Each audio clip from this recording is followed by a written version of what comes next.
Global pointer উপস্থাপন করছে আজকের বিশ্লেষণ। প্রচলিত পারমাণবিক বোমার তুলনায় আরো উন্নত প্রযুক্তি নির্ভর থার্মোনিউক্লিয়ার ব্যবস্থার পরীক্ষা করছে যুক্তরাষ্ট্র। নেভাদার একটি টেস্ট সাইটে F-35 যুদ্ধ বিমান ব্যবহার করে ওভারহেড বিহীন B6112 নামের এই আধুনিক বোমা ড্রপ টেস্ট সম্পন্ন করা হয়। 2025 সালের এই পরীক্ষার ভিডিও সম্প্রতি প্রকাশ করেছে যুক্তরাষ্ট্রের জাতীয় নিরাপত্তা সংস্থা।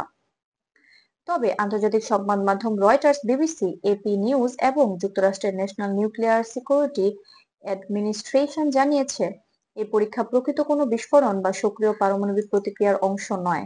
এটিকে সাবক্রিটিক্যাল টেস্ট বা বিস্ফোরণবিহীন পরীক্ষা বলা হয়, যেখানে নিরাপত্তা, গঠনগত স্থায়িত্ব এবং আধুনিক সিমুলেশন সিস্টেম যাচাই করা হয়।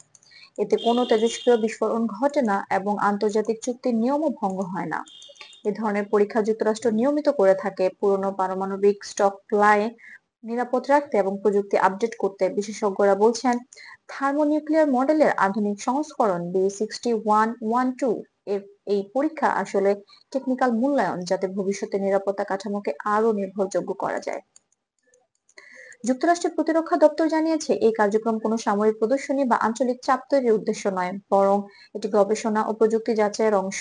বিশ্বের বিভিন্ন দেশে যখন ভূরাজনৈতিক পরিবর্তন নিয়ে আলোচনা সৃষ্টি হয়েছে, সেই সময়ে এই পরীক্ষার ঘোষণা আন্তর্জাতিকভাবে নতুন বিশ্লেষণের জন্ম দিয়েছে। রাশিয়া ও কিছু দেশ এই পদক্ষেপকে নতুন আলোচনা তৈরি করতে পারে বলে মন্তব্য করেছে। তবে যুক্তরাষ্ট্র স্পষ্ট করেছে, এটি সম্পূর্ণ বৈজ্ঞানিক পরীক্ষা, যেখানে কোনো বিস্ফোরণ বা দুঃখজনক পরিণতির ঝুঁকি নেই।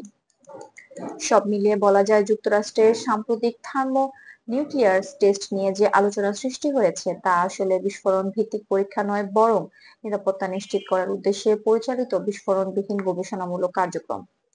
এর মাধ্যমে প্রযুক্তিগতভাবে অস্ত্রাগারকে আরো স্থিতিশীল ও নিরাপদ রাখার মূল লক্ষ্য। এই ছিল গ্লোবাল পয়েন্টের পক্ষ থেকে আজকের বিশ্লেষণ। আন্তর্জাতিক পরিস্থিতি ও প্রযুক্তি সম্পর্কিত আরো নির্ভরযোগ্য আপডেট পেতে গ্লোবাল পয়েন্ট চ্যানেলটি সাবস্ক্রাইব করতে ভুলবেন না।